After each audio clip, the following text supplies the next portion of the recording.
नमस्कार दोस्तों।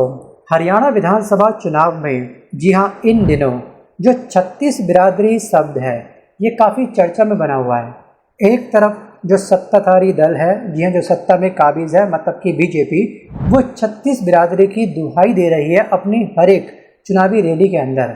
वहीं पर अगर हम बात करें जो दूसरी पार्टी है, जो विपक्षी पार्टी है, मतलब कि कांग्रेस, अपने 10 साल के वनवास को ख़त्म करने के लिए दिन रात एक कर रही है और ये भी कहीं ना कहीं 36 बिरादरी के शब्द का प्रयोग कर रहे हैं अपनी रैली के अंदर। जी हाँ, हमने अब तक सुना कि जाट समुदाय का यहाँ पे जो तबका है काफ़ी अधिक है हरियाणा के अंदर, वहीं पर दलितों की भी संख्या काफ़ी अधिक है यहाँ पर, ये भी मानते हैं। लेकिन इसी बीच में जो 36 बिरादरी दूसरे शब्द है, जी हाँ, ये भी कहने की बहुत बड़ा महत्व रखता है हरियाणा के चुनाव में। जी हाँ, 8 तारीख को जो रिजल्ट आने वाला है हरियाणा के चुनावों का, ठीक है, उसमें 36 बिरादरी का योगदान भी बहुत बड़ा योगदान है। वैसे हम जानते हैं कि हर एक पार्टी ने अपने अपने मैनिफेस्टो जारी कर दिए हैं, मतलब कि जनता को प्रलोभन देना स्टार्ट कर दिया है। अब ज़मीनी हकीकत मैनिफेस्टो की क्या होती है वो आपको बखूबी पता होगा।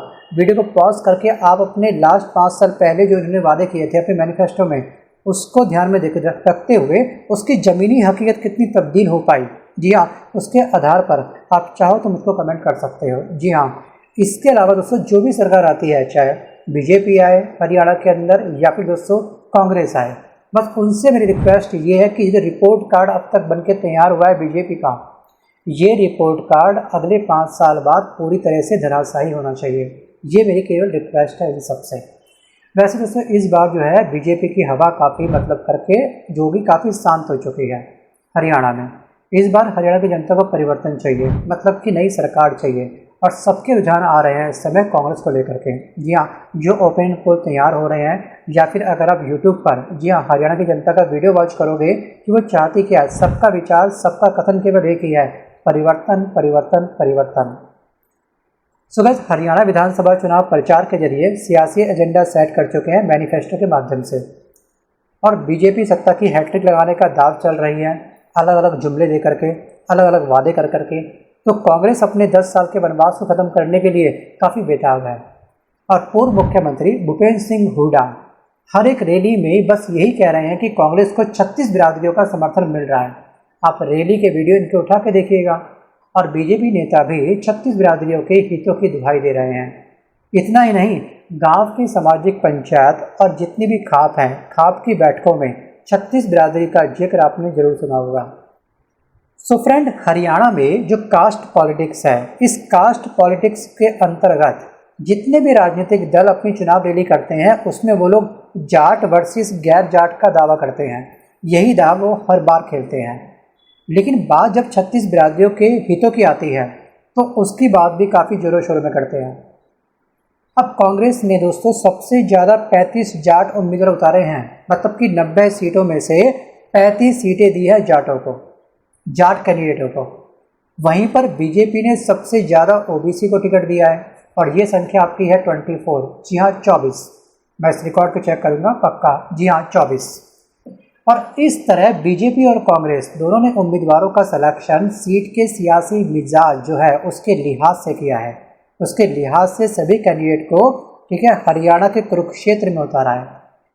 चलिए दोस्तों, अब इस शब्द से पर्दा उठाने का सही समय आ चुका है, और जिन भी लोगों को मेरी बातों का थोड़ा सा बुरा लगा हो, क्योंकि मैंने बोला है बीजेपी के बारे में कि हरियाणा में बीजेपी की हवा काफ़ी कम बह रही है इस बार, ठीक है, हवा कम चल रही है, लोग परिवर्तन चाहते हैं। इसके पीछे की वजह भी मैं आपको बताऊंगा। जी हाँ, बस बीजेपी को अपने कुछ नेताओं पे हल्की सी नकेल कसनी है, आपको थोड़ा सा बस इंतजार करना है। सो गाइस, बात करते हैं बिरादरी के बारे में। तो बिरादरी दोस्तों जो शब्द है ये बना है ब्रादर से, ये एक्चुअली एक फारसी शब्द है।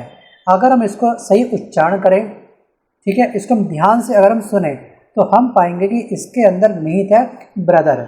ब्रदर बोले तो भाई, मतलब कि भाइयों का एक समूह होता है जिसे बोलते हैं बिरादरी। जैसे भारत में जाति का समूह, कौम का समूह हो गया, वंश का हो गया, मतलब समान वंश वाली जाति का, तो इस तरह से इसको जोड़ा गया है। आमतौर पर देखा गया है कि लोग एक दूसरे से उसकी जातियों के बारे में जानने के लिए पूछ लेते हैं, अभी किस बिरादरी से है तू। तो यहाँ पे अर्थ ये है कि हरियाणा के अंदर ना 36 जातियाँ रहती हैं, 36 अलग अलग वंश रहते हैं। तो इसलिए सभी नेता, ठीक है, इन शॉर्ट में अपनी रैली में ये बोलते हैं कि उनको 36 बिरादरियों का सपोर्ट है, राइट। हमारे पास हम कहते हैं कि भगवान का हमको आशीर्वाद है, तो भगवान में आप लोग किसी एक सिंगल भगवान को काउंट नहीं करोगे, आप सभी भगवानों को काउंट करोगे कि भगवान का आशीर्वाद है, सबसे चल रहा है। इसी तरह हरियाणा में 36 बिरादरी का इस्तेमाल सभी समाज के लिए होता है, सभी जातियों के लिए होता है, सभी वंशों के लिए होता है। आई थिंक सो आप मेरी बातों को समझ पाए होंगे।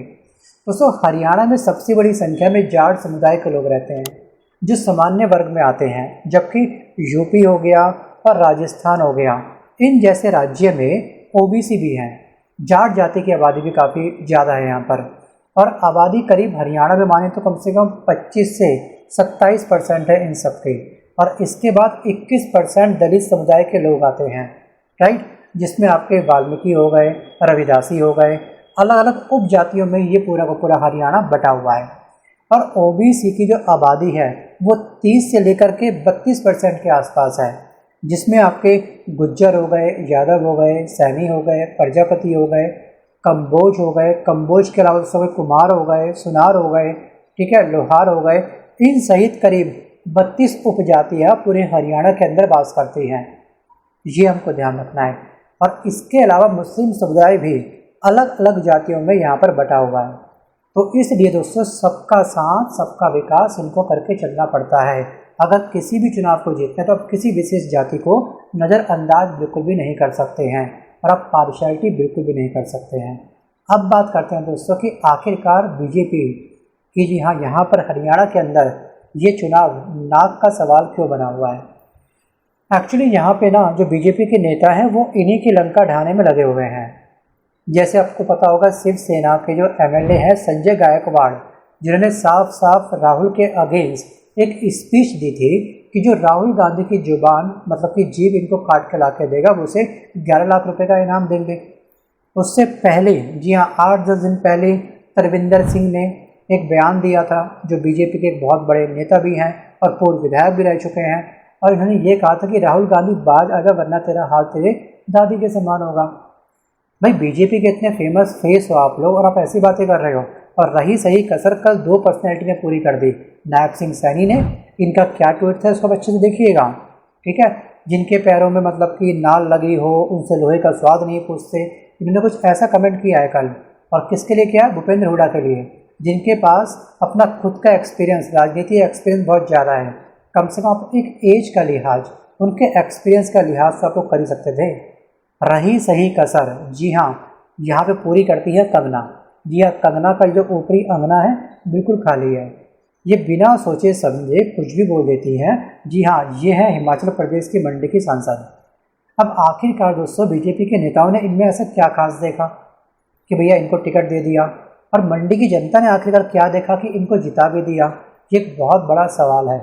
भाई, मेरे पास इसका जवाब नहीं है कि क्या देखा। अगर आपको मालूम हो इनकी नॉलेज ऐसी क्या थी, ना तो इनको राजनीतिक समझ है, ठीक है, इनको ये नहीं पता। ललन टॉप में एक इंटरव्यू आया तो आप देखिएगा कितनी गलती कर रही थी उसमें, वो उनको ठीक कर रहे हैं बार बार। इनको इस चीज़ की समझ नहीं है, लेकिन फिर भी इनको राजनीति में उतार दिया गया। ये खुद उतर नहीं हो सकता है। इन्होंने ट्रम्प कार्ड खेला था किसानों के अगेंस्ट, टीका टिप्पणी करी थी, और उस समय ये बीजेपी के काफ़ी सपोर्ट में आई थी, वर्बली सपोर्ट इनको दिया था। बस इनको वर्बली सपोर्ट करो, टिकट तो आपको मिल ही जाएगा। कुछ ऐसा हाल हो चुका है।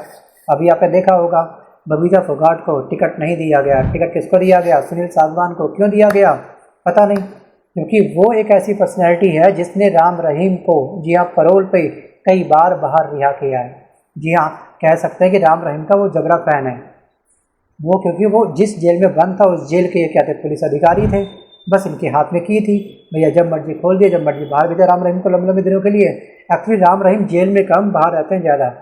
सोचिए, ये अपराधी को बने के साथ देने वाले इंसान को टिकट दे रहे हैं, और बबीता फोगाट को टिकट इन्होंने नहीं दिया। चलिए ठीक है, ये उनका इंटरनल मामला हो सकता है, कुछ भी इनको लगा हुआ कि लास्ट टाइम रिजल्ट मैंने कुछ खास दिया नहीं, तो क्या पता इस बात भी हमको इस सीट से हार का सामना ना करना पड़ जाए, किसी और को टिकट दो। बाकी दोस्तों, आपके विचार क्या आप मुझे पक्का बताइएगा। और इस वीडियो को मैं देता हूँ यहीं पर पूर्ण विराम, ठीक है। लेता हूँ आपसे अलविदा, मिलता हूँ जल्द नए वीडियो के साथ। तब तक के लिए धन्यवाद।